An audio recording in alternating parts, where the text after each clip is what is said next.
everyone, and welcome to Talk Together. Thank you for joining us for an evening of talking about Dungeons and Dragons. I am Rebecca, I am your host tonight, and I am chatting to Josh, who you can see here. Josh, hello. Hello there, how are you? I am ever so well and very happy to be talking to you. For people who haven't seen you play, can you tell us a little bit about who are you? Why are you here? Why? Why is a very good question. My name is Josh. I am a TTRPG player. You can find me in not very many places at the moment, but you will see me in the future in places. But I like to play. I'm in the TTRPG space at the moment. That's about it at the moment. There is stuff in the background that's going on, but so you will see a lot more of me in the coming weeks. So you're just going to tease us, leave it there. I'm going to tease you, yes. Oh, so mean. I'm a big tease. You are an excellent D&D player, so I suppose we'll have to forgive you. We will be going through, as always, some questions, maybe getting a bit distracted on some tangents, surely not. And as for the questions we ask, as always, the dice will decide.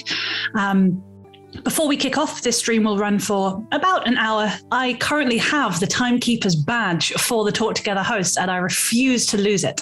So we'll try and run for exactly an hour. We are delighted to be sponsored by Hero Forge, Ultra Pro, and Elderwood Academy, and supported by D&D Beyond, Warriors of Waterdeep, and Level Up Dice. We are Roll Together RPG on all social media, and as always, a huge thank you to our D20 Club on Patreon. Our shows are available as podcasts, and if you just search Roll Together RPG on your favorite podcasting app, you should be able to find us. Right then. And it's also my secret mission tonight to go over time. I won't let you. It's not going to happen. Okay. I'm so on edge about that. Oh no. I'm going to set a timer and I'm going to watch it, Josh. Okay, shall we have our first question? Which means I have to roll that dice. Oh, good. You can do the enthusiasm for me. That was an 18. What a great way to start the game. Okay. 18 means, Josh, who is the best villain you've ever faced in a game? Ooh, best villain I've ever faced. So, I play in an offline campaign, which I've played in for about 6 years. We say 5 years because we don't include 2020 as, most people probably don't count 2020. It doesn't count at all, ever. There was this, in the game that we're playing in, we got to like level 6, and then we were given our world-saving mission of finding these ancient artifacts called obsidian pointers, which are part of this crown of madness, and we needed to find 3 of them and all this sort of stuff. And one of the places that we needed to go to was a village, a town. And when we got to that town, the town was overrun by a vampire called what was his name? It was Lord von Zarovich, as you can imagine. Von Zarovich. As you can imagine, we called him something completely different, which I won't say. This is not a PG stream. You can say what you like within reason. We called him Lord Son of a Bitch. Excellent.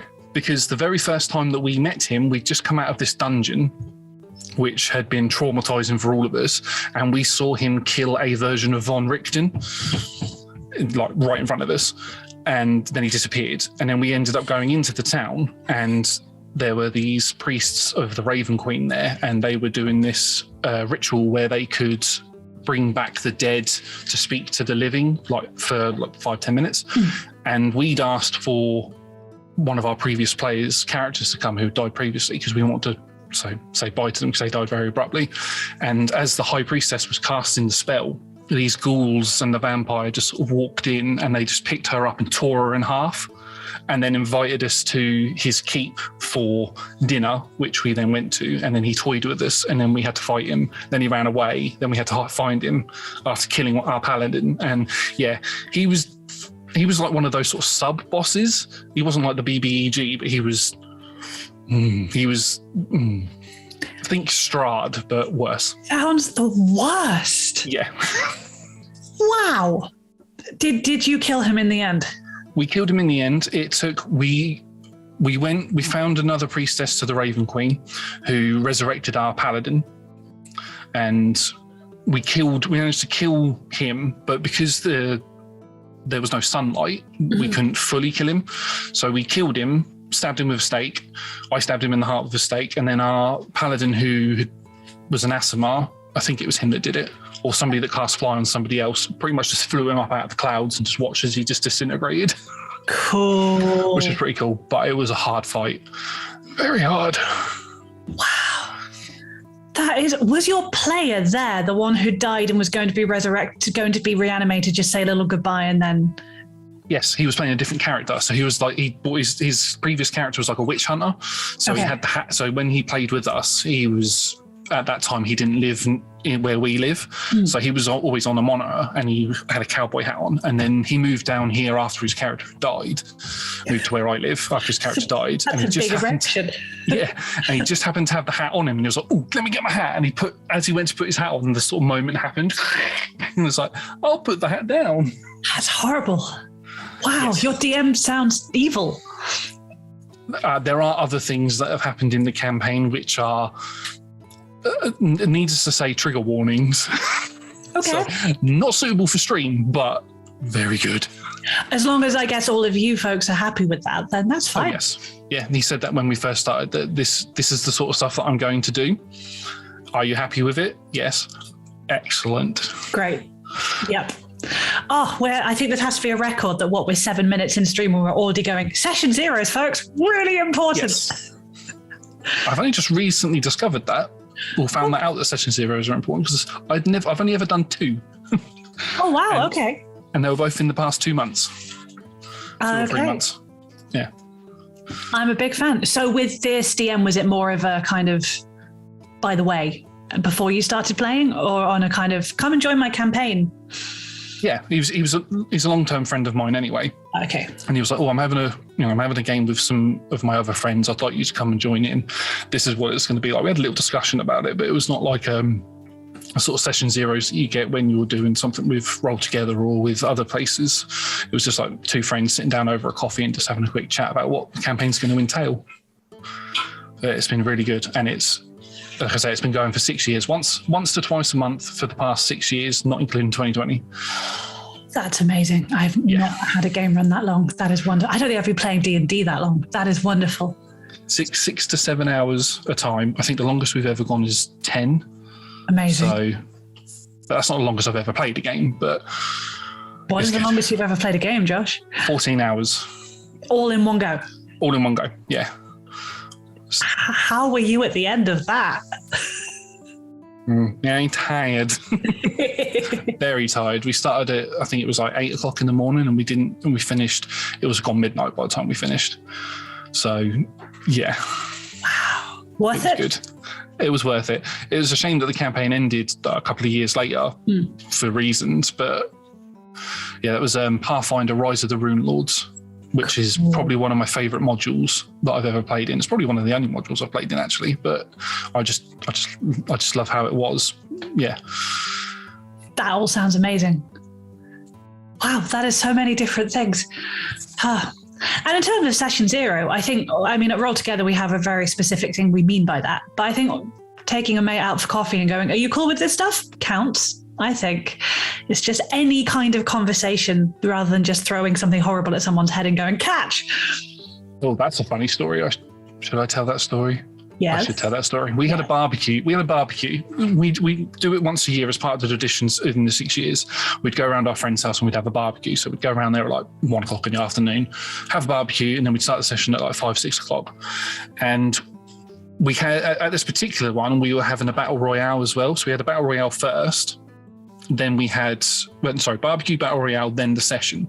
And during that, the DM had picked up a tub of twiglets, and as everybody knows who knows what twiglets are, they're in like a cylinder type casing with a metal bottom.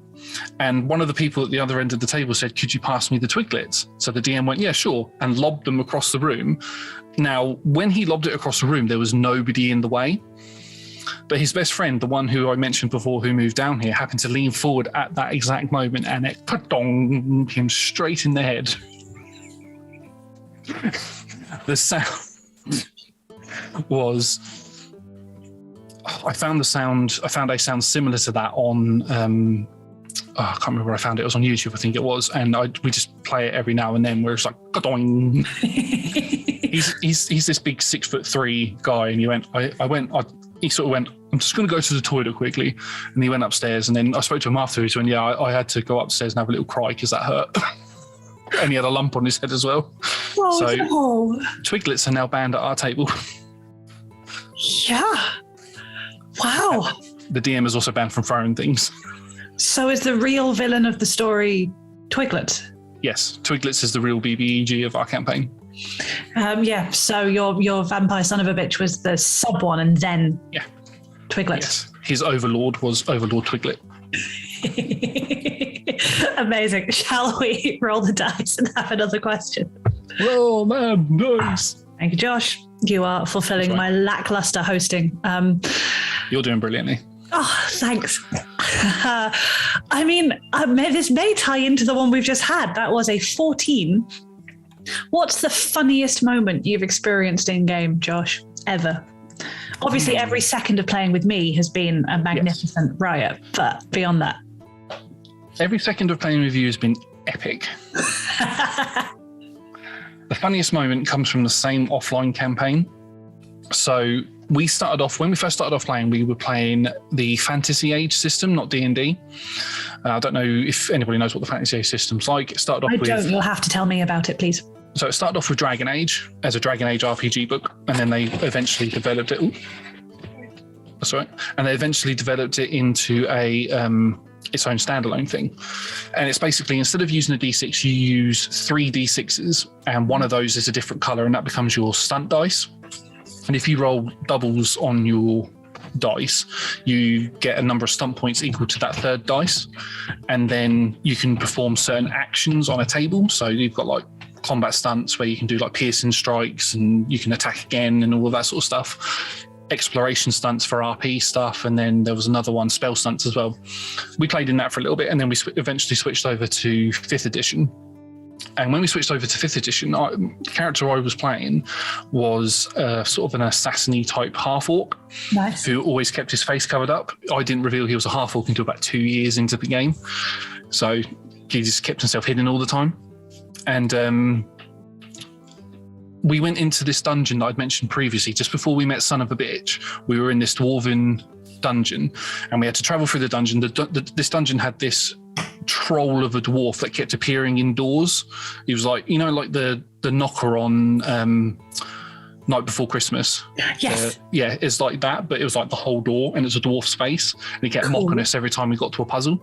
So we do the puzzle, we got all the way through, and in one of the last rooms, we had to fight a room full of skeletons and a skeleton T-Rex, and it had these portals dotted around the room as traps. And as soon as you stepped into it, it was like a whoom, whoom, whoom, whoom sort of effect. Anyway, we defeated the skeletons and we walked into the final room. And in the final room, there was a staircase that led up to this throne made of bones. And at the bottom of the throne, there was a skeleton of a cleric with a book in his hand. We picked up the book and had a little look through. It had a strange symbol on the front, and we discovered that the cleric was a cleric to Orcus, and that the throne gives a dark gift to anybody that sits upon it, and the dark gift is permanent. So all of us players were like, oh. The paladin in our group was like, no, nobody's sitting on that. He stood in the way.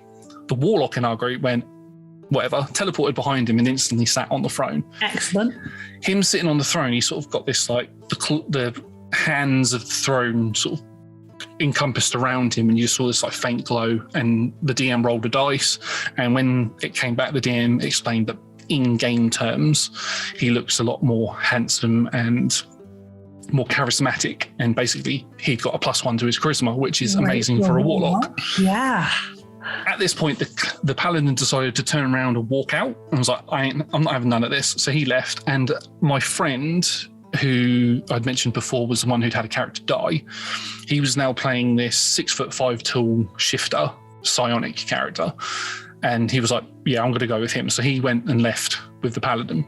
A few of the other people sat down. One person got the Dungeon Delver feat, another person got a +1 to wisdom, and I can't remember what the other person got.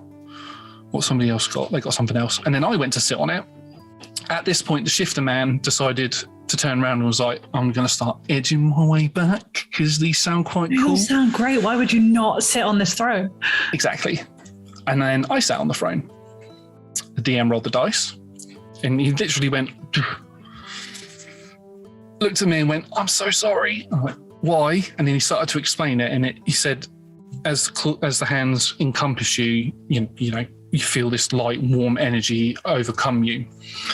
And as the hands stretch back, you look down at the gear that you're wearing, the armor that you're wearing. This isn't your armor. You don't recognize this. What's this pistol thing on your side? You can't use that.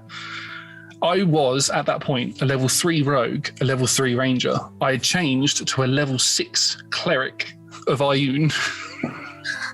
What? Yeah. Why?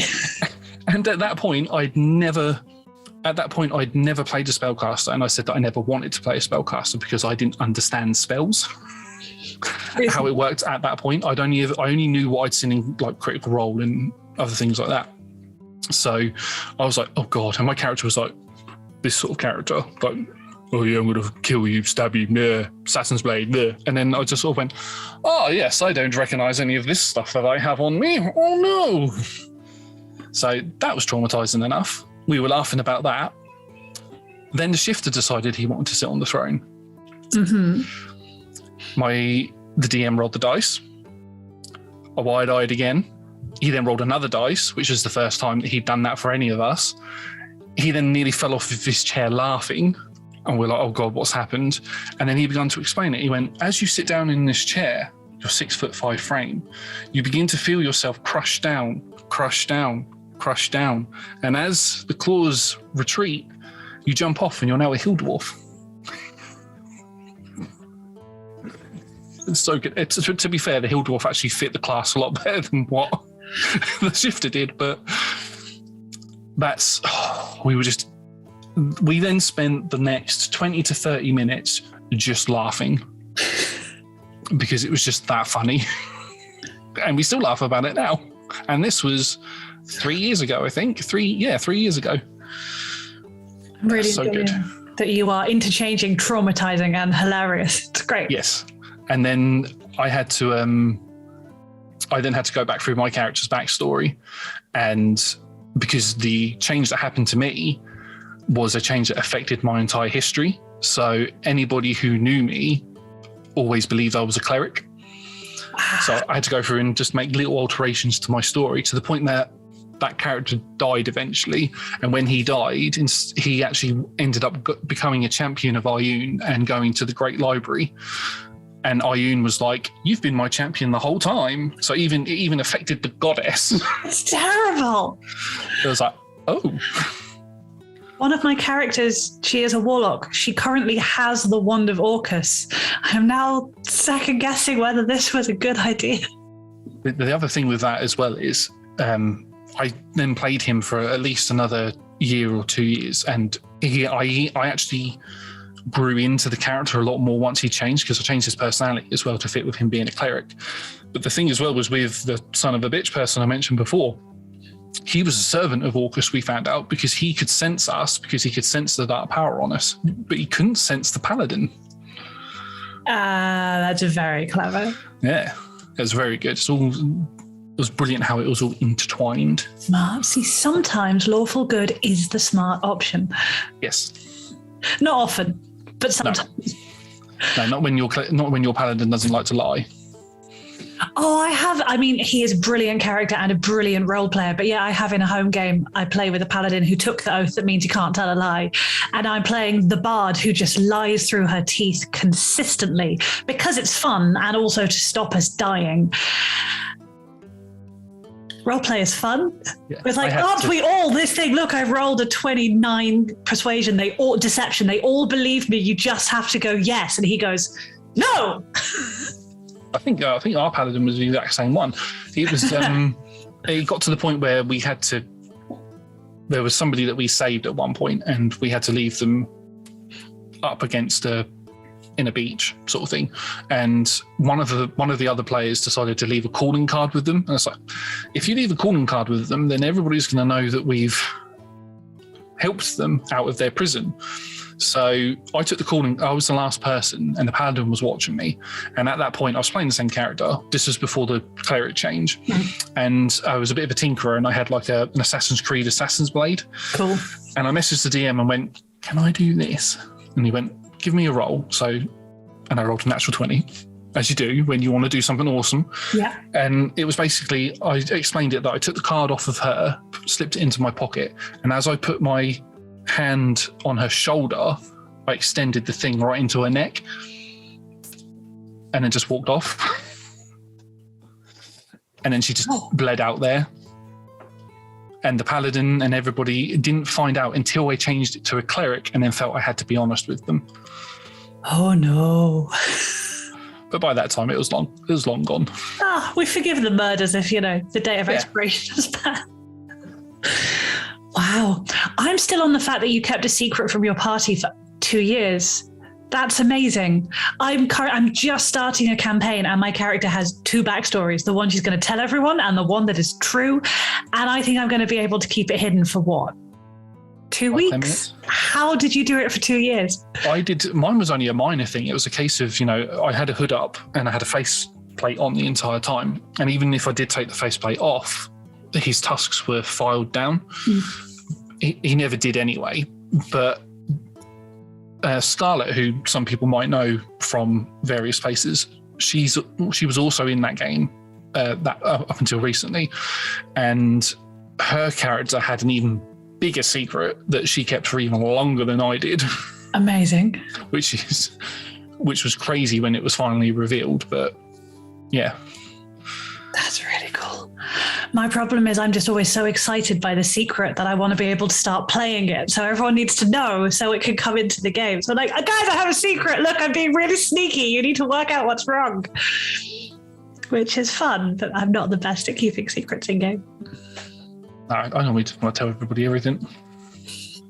Shall we have another question? Yes, roll that dice. Hey, it is we're rolling very high. We are on a 15. Where do you start when you're making a character, Josh? A lot of people will say different things about how I like to make characters. I do have those moments where I will go, "Oh, this class and this class would work well together," or "This class and subtype would be really cool," and I'll make in this race, and I'll power build, and I'll do that, and I'll have them sitting in D&D Beyond with no name or anything like that. But if I'm making an actual character, I always start with the backstory. No race choice, no class choice or anything. I just start with the backstory, and then as I write, and I just let it go, then the race comes into it, and then the class is generally the last thing. Okay. Well, the subclass is the last thing. Yeah. So I just write the story out, reread through it, and think, "Oh, this would fit this race and this class and this subtype." Is pretty much how I do it. That's if so I'm interesting. actually going to play a character. Class is always my first. Class is my starting point, and then everything builds around that. Have you sort of played every class? Are there classes you try and avoid? I played a druid for 2 sessions. Is there any classes I haven't played? Don't like playing druids, Josh. They are the best class. I don't like wild shape, honestly. Yeah, fair. I'm not a big fan of it. So the star druid is a tempting one for me because you can use wild shape in a different way, as is the wild companion. Try wildfire. Try wildfire. And then everything around you catches fire while you throw really cool spells. It's the best. I think Bard is the only Bard is the only class I haven't played, because every time I've gone to look at a Bard, I always get that sort of thing in my head of I need to do some sort of a performance with the character, and I'm like, I don't really want to do that. I've always had it in my mind that if I was going to play a Bard, they'd be a magician, and they'd be like a street magician sort of thing. So their attacks would be like, they would throw cards, like Gambit from X-Men. They would sort of throw cards like that, and then they would perform street magic and all that sort of stuff. And then another idea I had was for a blade performer, so somebody who like swings swords around and all of that sort of stuff. They're the ideas that I had. I always get put off with like the singing and limericks and all of that sort of stuff. I know you don't have to do it, but no, there is a slight expectation, isn't there? Yeah. There is a College of Blades Bard subclass, and it's very cool. I've seen it, but I've still been slightly. There is a build that I have wanted to try, which is a Bard Paladin, like 2 levels Paladin to get Smite. Bard Paladin? That doesn't sound like a great build at all. Bard Paladin, 2 levels of Paladin and the rest in Bard. This is a power build. This is just to get 5th level Divine Smites a lot earlier. Yep. Yeah, I just finished a campaign where we got to level 10, 9. But yes, I think, she ended up with 6 levels of Paladin and 3 or 4 of Bard, because then you get the aura and everyone gets +5 to all their saving throws, and it's the best. But yes, and that was six episodes streamed, and I don't think I sang a note or rhymed a word. So you definitely can do it. But yeah, you just need to make sure no one's then going, "Oh, why aren't you singing at me?" And it's fine. Yeah, that's my worry with it. But yes, no, Bard is the one that I haven't played out of all of them. I love it. It's my favorite for one-shots, especially if you're teaching new players. I was teaching a bunch of 6th formers how to play D&D on Monday night, and played a bard so that while they were feeling a bit self-conscious to start with, I was just being completely ridiculous. And she did all her magic with terrible, terrible poetry, because there's no expectation of being any good. You go, "Oh, villain with the webbed feet, I am so happy to get to meet you. You are amphibian, and that looks like it's lots of fun."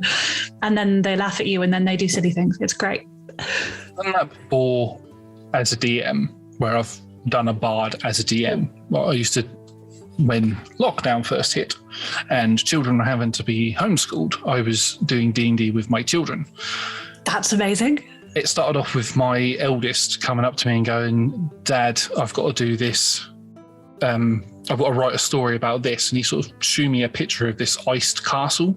He's like, "I've got to say what it would be like if I walked in there and what would be around." And then another one of my boys, because I've got 4 children, another one of my boys said to me, "I've got this maths homework to do and mathematics homework to do." I was like, "Oh, okay." And at that point, I wasn't really playing much D&D. So I sort of just sat down and went, typed and done a little adventure for them where I did their homework through D&D, and I did that throughout most of lockdown. So cool. In that setting, and I did that sort of thing, because they were all. I didn't obviously expect them to RP or anything, but how old are they? Now they are 13, 11, 9, and 7. Amazing. And did you play with all 4 of them? All 4 of them, yeah. That's adorable and awesome. That's amazing. But I only kept the dice rolls D20s, and I just said, you hit something. If they only ever got into one fight, the rest of it was all homework based. And I thought I'd give them a little fight against some snowmen, and then that'll be all right. Mm-hmm. And yeah, but it was good fun. And I did the whole performance scene where I was like, "Oh, ha ha ha," sort of thing. And that's probably the closest I've got to being a singing bard. But when they're your own kids, they are the harshest audience, but also you can be a little bit stupid. Yeah, you can be really silly with them, yeah. Amazing. Yeah, sorry, I did not mean this to turn into convince Josh to play a bard hour, but also they are great. You'd be brilliant at it. Okay, so... I need to drink a lot. Sure. Beforehand. It helps, I find, with lots. I'm not drinking alcohol, by the way. I think the Twitch rule changed. I don't know. Before I have to find out and have an opinion on it, shall we roll the dice? Roll that dice. Yeah. Oh, that's a 14. It really wants to know again what the funniest moment you've experienced. So let's roll again. That is a 5. How do you feel about cosplay? I like cosplay. I wouldn't be very good at it myself. There's a character who you know very well that I've played previously called Zach. He's amazing. I do want to try and cosplay him at some point. I just need to. The thing with me with the characters that I play is that they all look vaguely like me, so it's quite easy for me to cosplay them. So I do want to try and cosplay as Zach at some point when I play him again. And I just need to get like yellow contact lenses. I've never worn contact lenses before, so I don't know how that's going to work, but I'd like to try it. They take a bit of practice, and then you just stop poking yourself in the eye and crying. It's great. It's a learning curve. And then I need to get some vampire teeth and then flip them upside down. And I was going to say, I played with you for 12 hours, and I missed that Zach was a vampire. But no, tusks, that makes sense. He was undead when you met him. I beg your pardon. He was undead. He was a reborn. It was after the incident of him falling off of a turtle. That makes sense. Did you tell us he was undead and I missed that?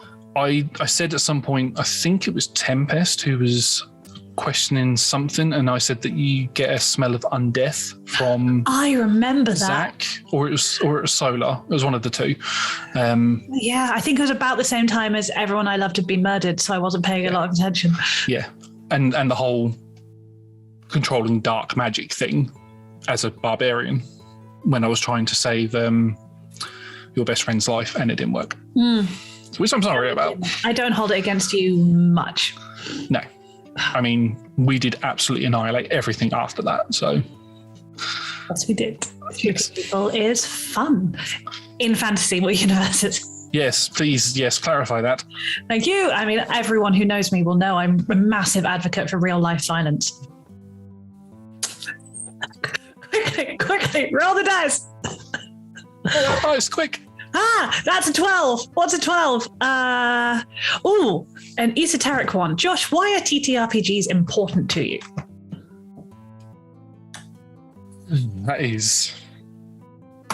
That one hits right there. For me, it's a sense of escape, as it is probably for a lot of people. But it's not just that; it's also the lore. I like getting into the lore of worlds, especially homebrew worlds.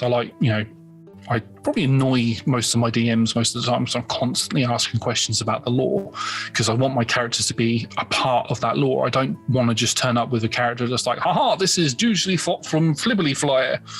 Sorry, could you? I missed their name. Could you say that again? Doogely Flop from Flibbly Flare. Thank you very much.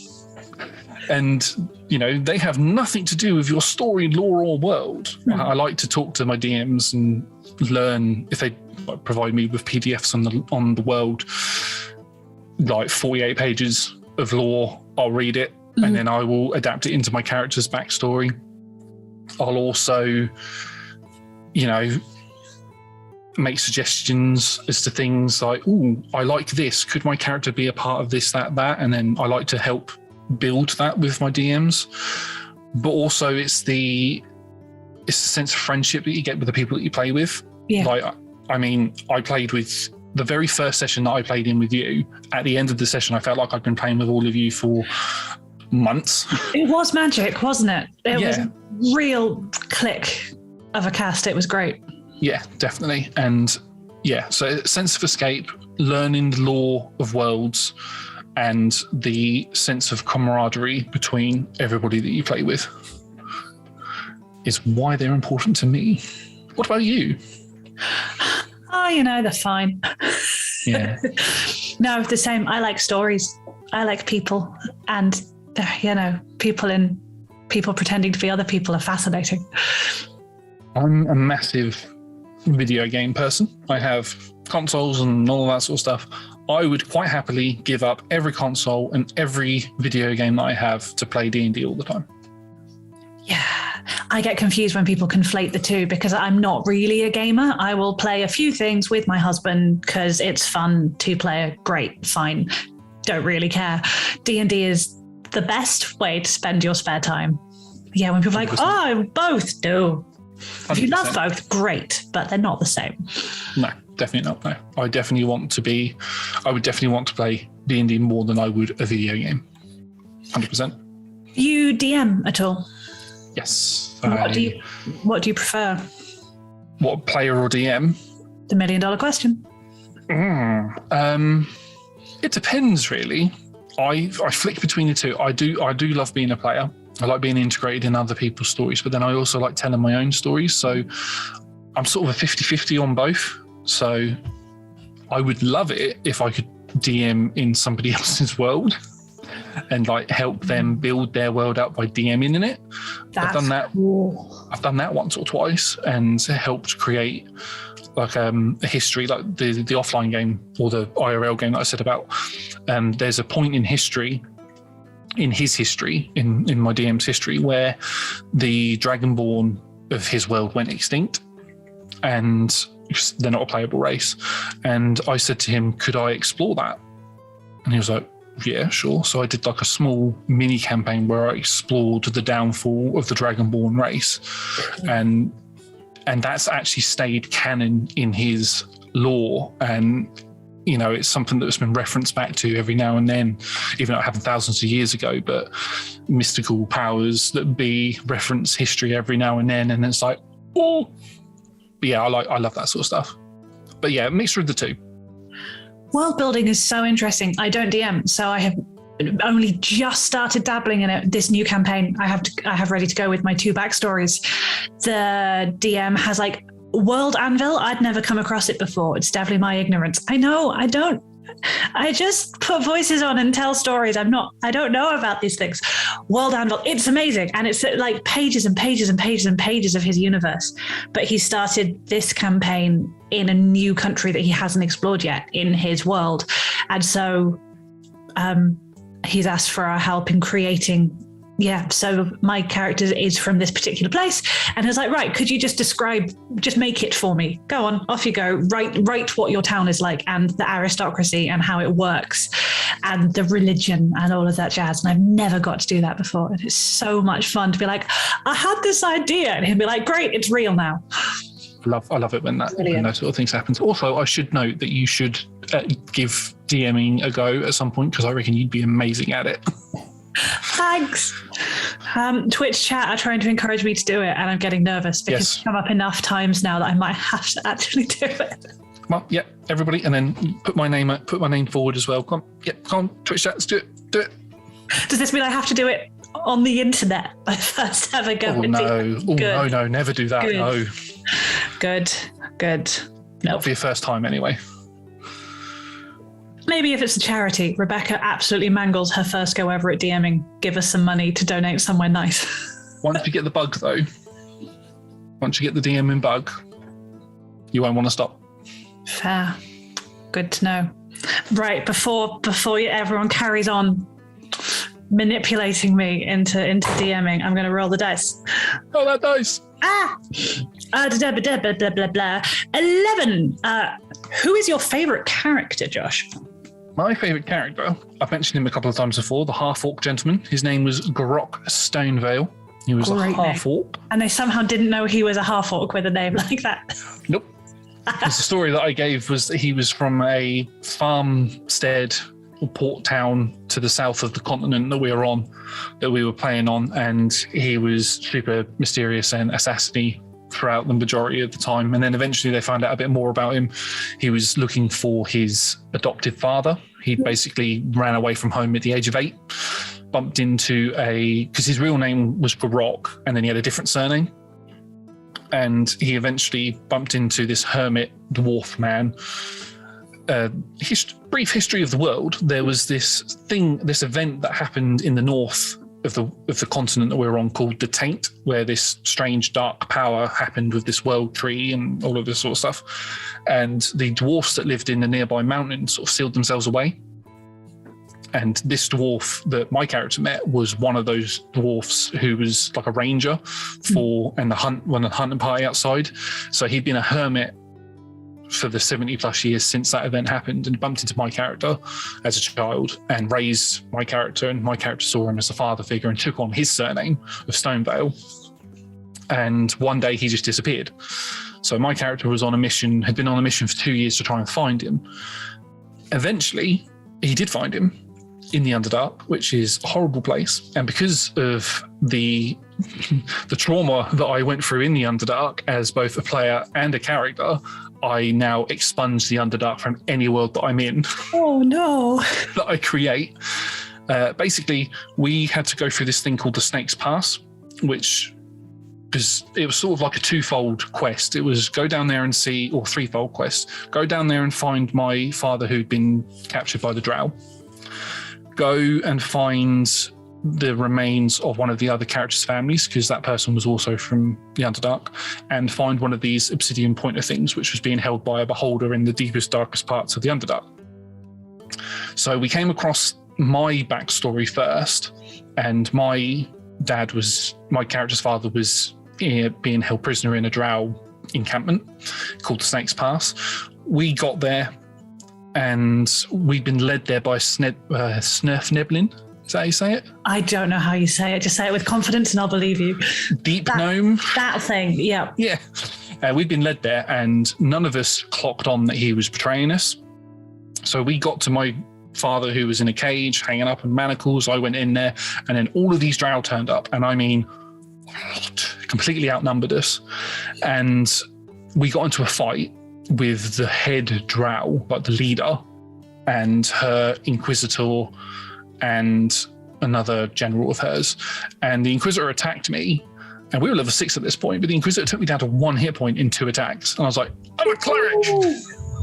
So I sort of grabbed hold of my character's dad, and I had like this breastplate it was called Breastplate of the Tempest, a magical item that allowed me to use Thunderstep. Ooh. So I used Thunderstep to teleport both of us up onto a ledge, out of the way. And as I did that, the lead person, who was quite powerful, used Divine Word. And Divine Word, for anybody who doesn't know, if you're under 10 hit points, you die instantly.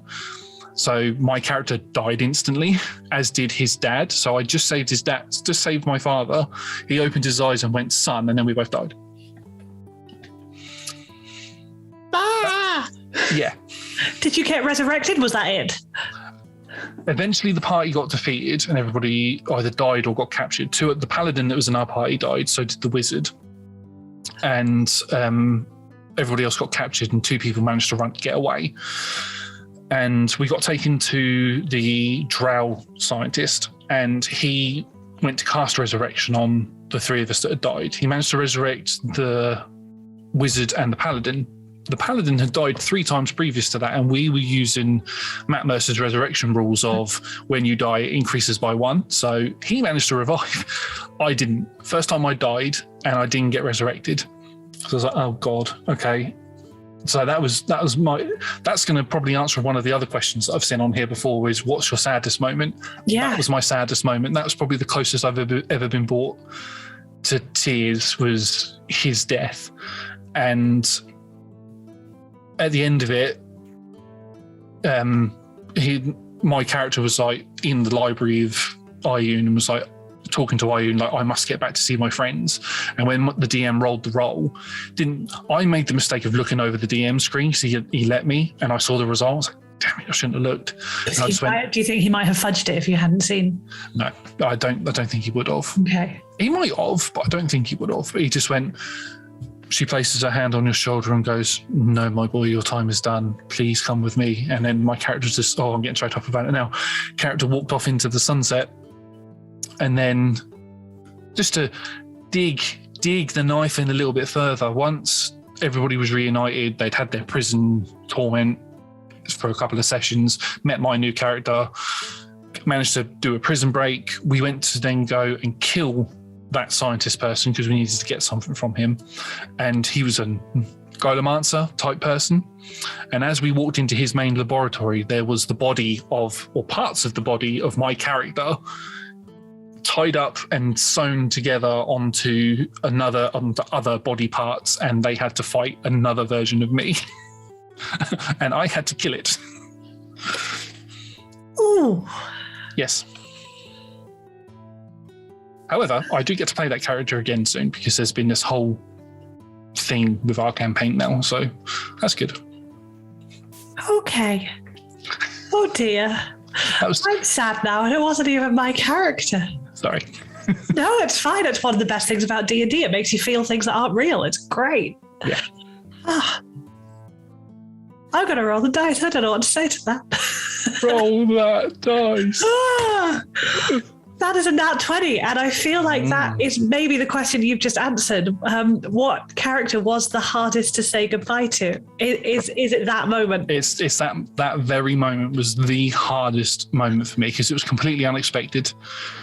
We didn't know it was.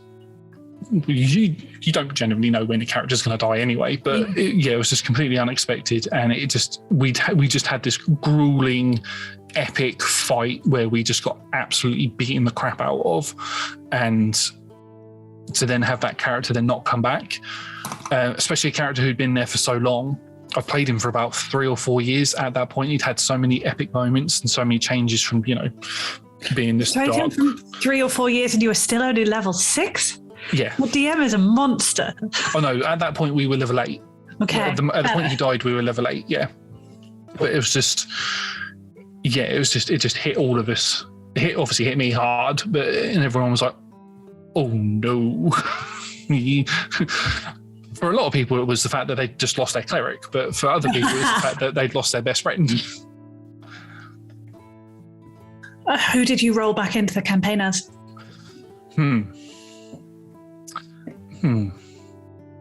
So I mentioned before that I did a little precursor campaign based on Dragonborn and their extinction. And there's this character that we'd been introduced to in my friends in the main game he's called Rothamir. He's part of this thing called the Cavern, which is like this extra dimensional being sort of thing. And he was the one that sent us on this mission to get these pointers. Okay. And I introduced when I had him, when I did the campaign, I introduced that he kept the greatest heroes of time as crystal statues. He captured them and kept them as trophies, as crystal statues, and sort of did like a Winter Soldier thing where he'd release them into the world every now and then to right wrongs and stuff. And one of the characters that happened to all of the characters that were in that campaign, the one that I'd run, as well as an NPC that had been with them the entire time. The NPC was supposed to have died. He was supposed to have been swarmed by orcs. Orcs are the reason why the Dragonborn were wiped out. He was supposed to have like last stand, I will save you all sort of thing, and sort of jump in and try and kill as many as he could before he died. But the players went back for him and sort of dragged him with them. So I ended up having him get captured by this person. And so I was originally going to play a druid. I didn't have a clue what I wanted to play. So I went around to my friend's house and I said, well, I'm going to roll at this point, Artificer wasn't out. And I said, I'm going to roll a D8 and whatever I roll is the class I'm going to play. Rolled a dice, it was a druid. I was like, okay, I'll play a druid. So I made the druid up, bought druid spell cards, and bought a mini and all that sort of stuff, made the character.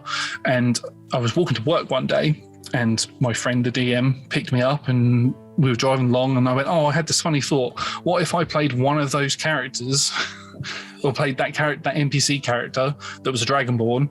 And he was like, yes, let's do it. So that's what we did. That's what we did. What class was he? He was a monk ranger. Nice. Although he didn't stick around for very long because we realised very quickly that because we were in the Underdark at the point, we realised very quickly that he wouldn't fit in the world above because big red Dragonborn and no Dragonborns on the surface. Yeah. So then did your druid come back to play? No, I actually played the DM gave the players a choice between 3 characters. He created the characters and I named them. He chose the races and all of that sort of stuff. And they got to choose between a human barbarian, similar to Zach, a dwarf arcane archer, or a half-drow rogue who was quite a young kid. And they chose the dwarf. And so I ended up playing the dwarf for a few years until recently. Nice. Sounds amazing. Still sad. I'm still sad, Josh. Look what you did. Roller coaster here. Do you multi-class quite a lot from the sounds of it? Yes, is the answer. Yes, I do multi-class quite a lot. Zach was multi-class. The dwarf character that I had played up until recently, he wasn't multi-classed. I thought I'd try going pure and see how that worked out. It worked out quite well.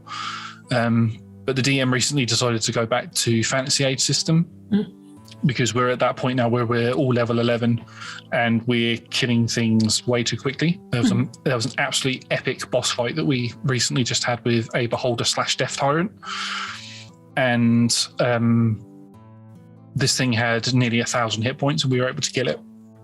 Nice. Excellent. Yes. So the DM was like, I want a dark and gritty.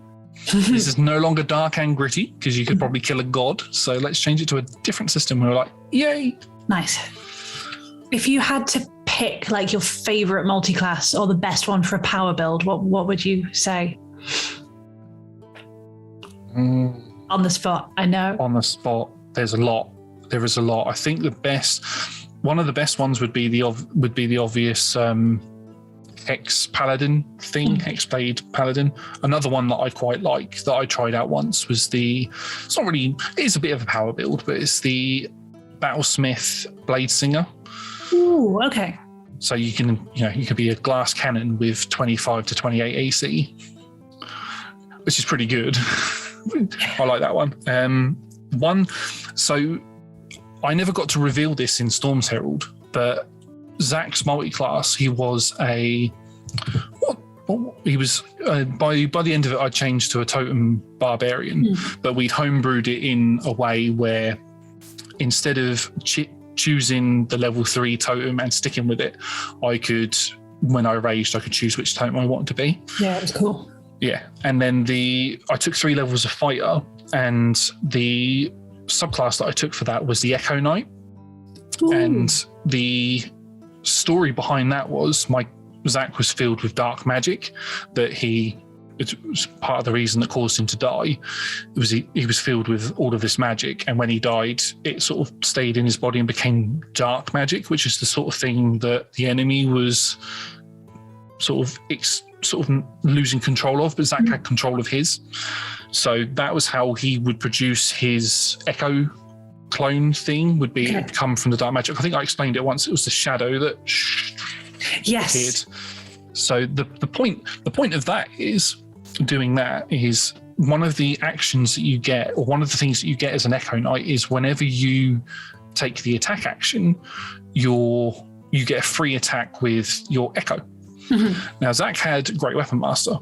He also had 2 attacks. He also had Action Surge. So I'd do my 2 attacks with Great Weapon Master, Reckless Attack, and all of that jazz, and with the +2 Greatsword, and do all of that damage. And then the Echo would get to attack with the exact same stats, Great Weapon Master and all that sort of stuff. Wabam. And then I would then get to do Action Surge, which counts as an additional attack action, which means I get to do another 2 attacks, and then the Echo gets to attack again. All with Great Weapon Master. So that's a minimum of 60. Just the Great Weapon Master alone is a minimum of 60 damage. That's amazing. That's very cool. I didn't get a chance to use it though. Just have to build it and play it somewhere else, or I'll steal it and do it instead because it sounds amazing. I like hitting hard. Oh, that's fantastic. I think we have time for one more question. Okay. Roll that dice for the last time. For the last time for now. That's only a 2, but it's a great question, which we haven't had in a while, I don't think. Or I haven't. What spell or ability, if you could pick any, would you have in real life? And I'm going to say no prestidigitation and no wish, because they're obvious. I think... If I'm going to go for really powerful magic, I would say True Polymorph. And I would True Polymorph myself into a gold dragon. Because then I can then shift myself back into myself. And live forever. Brain. Yeah. Amazing. I would do that. If we were going to go for lower magic, I'd say probably Creation. It's 4th or 5th level spell, I think. And then I could just basically build my own house by making my own bricks. They're both excellent ideas. True Polymorph is such a good idea. Would you use your powers for evil? Would you True Polymorph someone you didn't like into, a snail?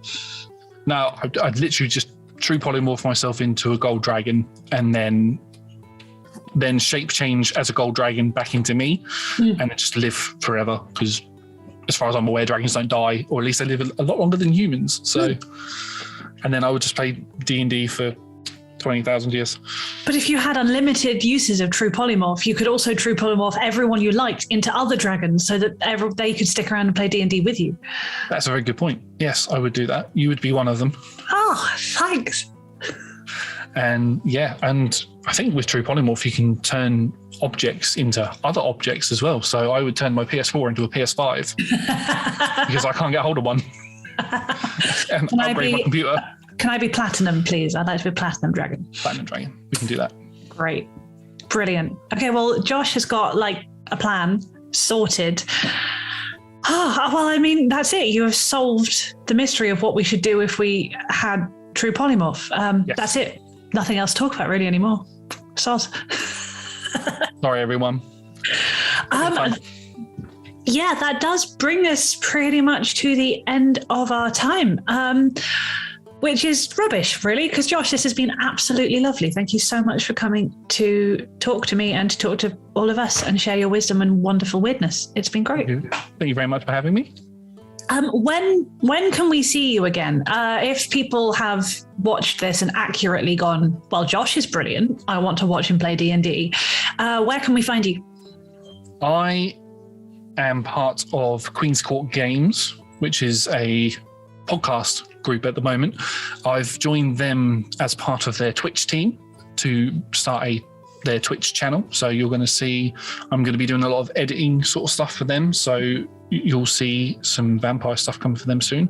And I'm also going to be DMing for them as well. So you'll see some D&D stuff coming from them soon. We're currently in talks about that at the moment. And I think you might see me in this strange place. Nothing has been announced yet, Josh. I'm sure Maybe. Neither of us could know anything about what you might soon be playing in. I mean, I'm constantly bringing cookies to the door and saying, let me in. Just waiting for somebody to bite.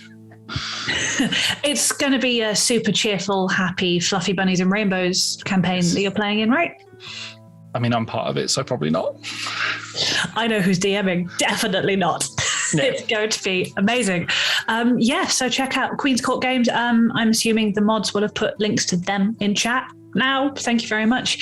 And also, keep your eyes open on Roll Together social media for some cast announcements.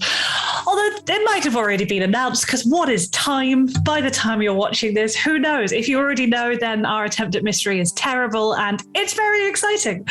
We're good at it, so. Yes. Yeah, we did it really well. We should congratulate ourselves about that a lot.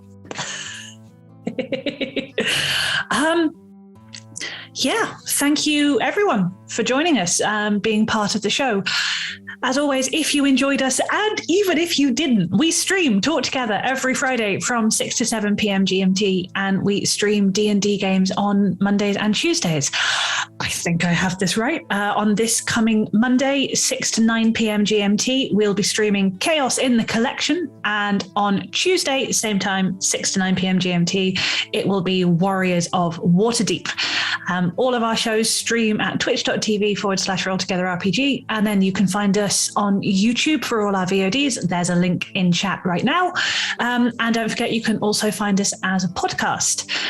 Many thanks again to our beautiful D20 Club on Patreon, our wonderful dice heads, all of our sponsors and supporters, and have a lovely evening.